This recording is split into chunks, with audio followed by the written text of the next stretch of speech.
Салам достар, бүгін сіздер менен CapCut бағдарламасына текст қоюды үйренетін боламыз. Біз ол үшін новый проектті ашамыз. Мен мына жерде мысалы библиотека бөліміне кіремін. Тегін материалдар бар.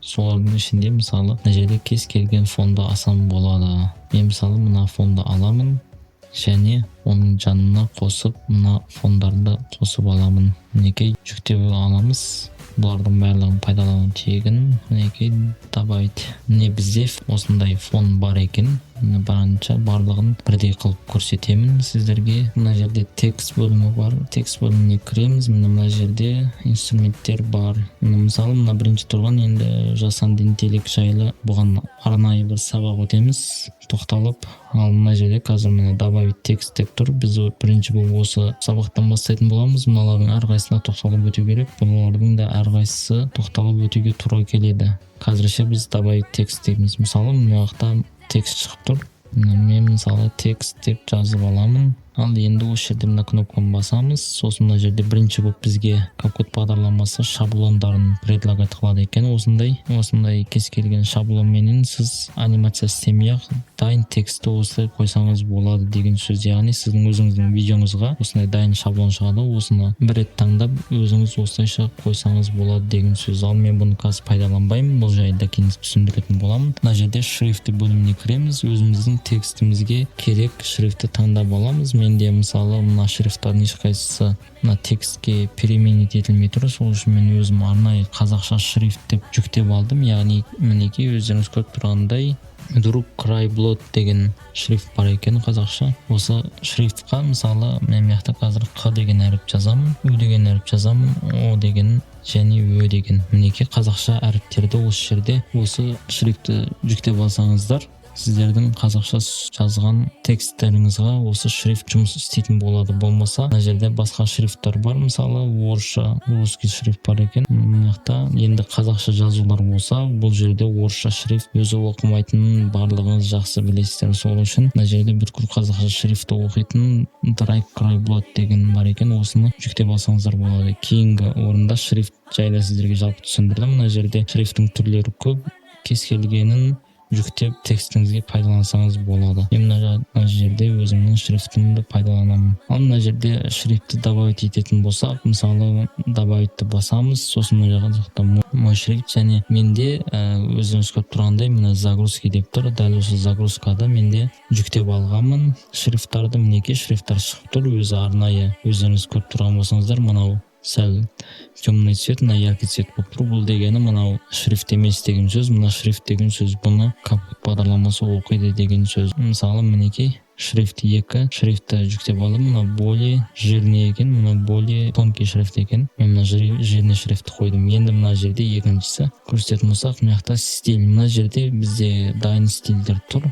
Дәл осы стильдердің қалаған өздеріңіз қойсаңыздар болады. Яғни бұл обработка істелген стильдер. Яғни мына көріп тұрған стильді сіз мына жердегі настройкалар арқылы да өзіңіз істеп алсаңыз болады деген сөз. Ал егер өзіңіз қалауыңызша істейтін болсаңыз, мына жерде бірінші текст бөлімінде мынау текстің осындай қалаған түсті осылай осы жерден алып қойсаңыз болады деген сөз. Егер қаласаңыздар, мына жерде видеоңыздың түсіне сай мына пипетканы таңдап, дәл осымен қойсаңыздар да болады деген сөз. Мен бірақ онымен қоймаймын. Мінекей текст деп жазып алдым. Егер қаласаңыздар, мына жерде осындай түстердің осындай настройкасы арқылы өзіңіздің текстіңізге осындай цветтерді берсеңіздер де болады деген сөз. Мінекей енді орында мына жерде размер деген бар, текстің размері және мына жерде затемнение, яғни бұл текстің прозрачності болып есептеледі. Яғни мына түстермен текстке қалай түс беру жайлы өздеріңіз көріп тұрғандай мына кез келген түсті таңдап қоюыңызға болады. Мына жерде цвет бренді деп қойған, бұл жайлы қазір ештеңе жоқ дейді. Мына жерде обводка деп қойған, яғни обводка бұл текстіңізге осылай более көзге көрінетіндей қылып осындай обводка беріледі деген сөз. Яғни өзіңіз байқаған болсаңыздар, текстің жанынан осындай қырынан осындай сызықтар пайда болып жатыр. Осыны обводка дейді екен. Осы обводканы өздеріңіз қалағанша осындай настройкамен істеп қойсаңыздар да болады. Мысалы мен мынаны қоямын. Сосын мына жерде сияние деген бар, яғни бұл текстіңіздің жанып тұруы. Яғни ол үшін обводканы өшіріп тастаймыз. Сиянияны осы жерден қосамыз. Мінекей мына жерде түстері көрсетіп тұр. Сияние деген Мысалы қызыл түс екен, қызыл түс. Мына жерде настройка жасасаңыздар да болады деген сөз. Яғни бұл более яркий цветтер осылай шығып тұрады деген сөз. Мінекей өте әдемі шығып тұр. Яғни осындай настройкалар істесеңіздер де болады. Мына жерде фон деген бар екен. Сәннен өшіріп тастаймыз. Мына жерде фон, яғни текстіңіздің артындағы фон. Яғни бұл текст сіздің видеоңызда көрінбей қалатын болса, осылай артына фон қойсаңыздар да болады. Яғни ерекшеленіп тұру үшін мына жерде осындай настройкаларды жасау арқылы сіз текстіңізге осылайша фон қоя аласыз. Задний фон. Яғни мына жерде артында тұрған фонды осылайша настройка жасап, өздеріңіз тексттеріңізге сай қылып қойып алуларыңыздар да болады. Яғни мына жерде прозрачность, мына жерде цвет түстері бар екен. Мына жерде осындай екінші түрі бар екен. Текстің, яғни текстің артына қоятын фонның. Мына жерде высота дейді, ширина дейді. Дәл осы настройкаларды жасау арқылы текстіңізге осылайша анимация берсеңіздер де болады деген сөз. Яғни фон түсінікті болды. Тен енді, яғни бұл текстің артындағы тен. Яғни мен мысалы қараны қойдым. Мына жерде затемнение, яғни көлеңкенің барынша прозрачности екен. Мына жерде разметие, яғни көлеңке өте үлкен немесе кішкентай қылып осылайша қойсаңыздар да болады. Мынау ең қатты жесткий разметие, ал мынау более мягкий деп есептеледі. Яғни мына расстояние деп қойыпты. Расстояние, яғни осылай тексттің артына осылай расстояние берсеңіз, көлеңке осылай түсіп тұрады. Мына жерде углды осылайша настройка жасау арқылы қойсаңыздар да болады. Мен мысалы мына төменге қоямын. Сосын барып мына жерде тенді мен өшіріп қоямын. Яғни тенге де дәл осы жерде мына түстердің қалағанын қойсаңыздар да болады. Мына жерде кривой деген бар. Яғни өзіңіз көріп тұрғандай текстті осылайша кривой қылып қойса болады. Яғни текстті қалағанша жоғары немесе төмен майыстырып қоюға болады деген сөз. Мына жерде отстоп деген, яғни бұл текст сізде мысалы қай жерде тұрған болса, мына жерде негізі настройкалар жұмыс істемей жатыр. Менде не үшін екенін білмедім. Текстті осылай белгілеп алайық. Сосын текстің үстінен 2 рет басамыз. Сосын мына жерде отстоп бөліміне кіреміз. Яғни бұл текст негізі ортаға алып келу керек еді. Осы кнопканы басқанда, бірақ білмедім не үшін істемей жатыр. Ал мына жерде отстоп деген, яғни жоғарыдан төмен көлденең осылай қойса болады. Мына жерде масштаб, мына жерде символ, яғни тексттердің арасындағы жақындықты осылайша істеуге болады. Яғни тексттердің арасын жақындатып немесе алыстату арқылы осы настройкамен істейсіздер. Мына жерде строка деп қойыпты. Строка деген, яғни қазір көреміз.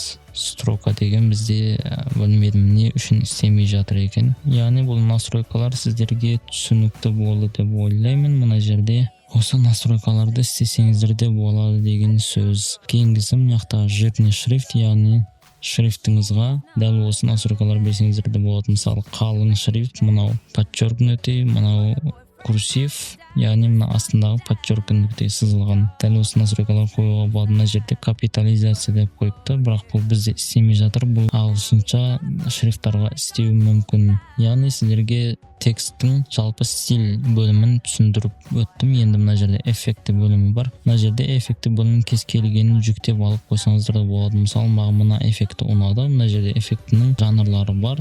Әрқайсысының жанрға бөліп қойған.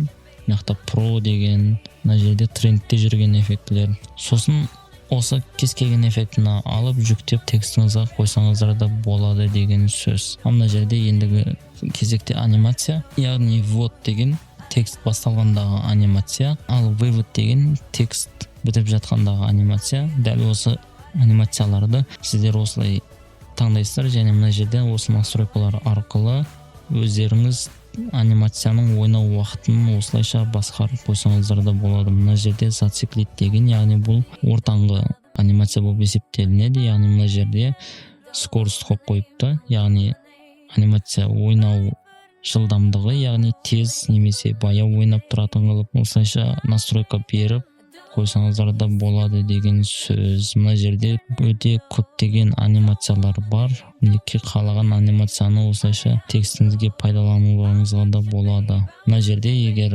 мына бастан аяқ ойнап тұрсын десеңіздер, осы анимацияны мына жерде вывод деген бүткүл функцияны өчүрүп коясыз. Минекей және мына жерде осындай настройка берсеңиздер де болады. Яғни сіздерге анимация бөлімінде түсінікті болды деп ойлаймын. Мына жерде енді мен анимацияны өшіріп қоямын. Мына жерде пузырьки деген, яғни сіздің текстіңізге осылайша дәл мына суретте көрсеткен нәрселерді береді. Яғни бұл дайын шаблондарды осылайша алып пайдалансаңыздар да болады деген сөз. Мен негізі бұны онша көп пайдаланбаймын. Пузырьки, яғни бұл негізінде қарап отырсаңыздар, бұл стиліне бір монтажға арналған деп ойлаймын. Өзімнің ойым, сіздің өзіңіздің стиліңіз болса, әрқашан осы пузырьки бөлімінде өзіңізге қалаған бір стильді алып пайдалансаңыздар да болады деген сөз. Ал мына жерде пресети деп қойыпты. Пресети дегенді қазір үстінен басамыз. Яғни бұл пресет деген сіздің текстіңіздің настройкасы болып есептеледі. Яғни